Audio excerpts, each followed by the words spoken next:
जो लेकर जो उपचुनाव हो रहा है, आपकी एक प्रतिक्रिया चाहूंगा, क्योंकि अभी गर्मा गर्म थोड़ी बहस ज्यादा हो गई थी। मैं आपके पास आ नहीं पा रहा था, बार बार वहीं रोक रहा था। अब मैं एक सबसे पहले प्रतिक्रिया एक दीजिए। देखिए, निश्चित रूप से उपचुनाव सत्ता की हुआ करते हैं, इसमें कोई दो राय नहीं है। आप इतिहास भी उठा के देख सकते हैं। लेकिन ना तो सत्ता पक्ष और ना ही विपक्ष जनता से जुड़े मुद्दों पे कोई भी व्यक्ति बात नहीं करना चाह रहा है। कभी पोस्टर वार होने लगता है, कभी कटेंगे तो बटेंगे बात होने लगती है, कभी प्रधानमंत्री जी का बयान आ जाता है कि एक रहेंगे तो सेफ रहेंगे।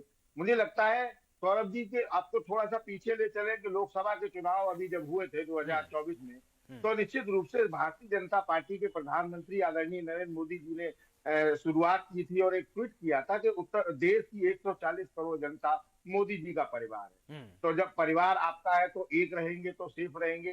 कहाँ पे खतरा किसको हो रहा है?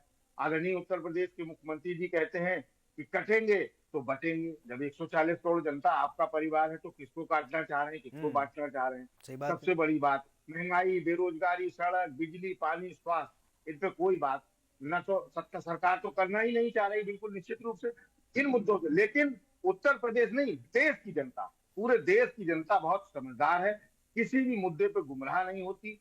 जनता को गुमराह कर पाना अब नामुमकिन है। जनता समझदार है, अपने हिसाब से अपने मुद्दों, जो जनता के मुद्दों की बात करेगा हम्म। जनता उसको वोट देगी निश्चित रूप से। और आपने जो लगातार 10 साल तक अपने मन की बात कही, उसका रिजल्ट क्या आया कि 300 से 240 पे आ गया। आपने जनता के मन की बात नहीं सुनी। महंगाई, बेरोजगारी, सड़क, इस पे आप बात ही नहीं करना चाह रहे। आप पेपर लीक पे बात नहीं करना चाह रहे। आप बताइए बेरोजगारी की हालात क्या है? प्रयागराज देख लीजिए आप, 20,000 छात्र वहां सड़कों पे है। आपको एक डेलीगेशन भेजना चाहिए था, उनकी हम्म। बात सुनिए। छात्र युवा है, हमारे देश का भविष्य है। हम्म। जो लोग उन पे लाठियां चला रहे हैं वो वहां से पढ़ के निकले हैं, चलवा रहे हैं, और जो लाठियां खा रहे हैं वो पढ़ रहे हैं। तो ऐसी चीजें नहीं होनी चाहिए। पोस्टर बाहर से माहौल बनाया जा सकता है, ऐसा नहीं है कि उससे जनता को गुमराह करके वोट ठगा जा सकता हो। हम्म। अब वो दौर चला गया कि वोट आप नहीं ठग सकते। निश्चित रूप से आपको जनता से जुड़े मुद्दों, आप 10 साल देश के प्रधानमंत्री हैं, आप 10 साल में क्या क्या देश की जनता के लिए किए उस पर बात करिए। आप 10 साल, 7.5 साल उत्तर प्रदेश की सत्ता चलाते हो गया। आप बताइए कि हमने जनता के लिए ये किया।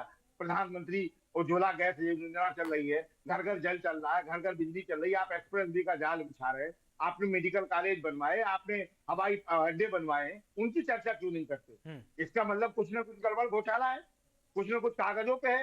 तो निश्चित रूप से जनता के मुद्दों से जुड़े हुई बात नहीं करेंगे तो जनता आपको नकार देगी। जी सौरभ। बिल्कुल। चलिए, इसी बीच एक ब्रेकिंग न्यूज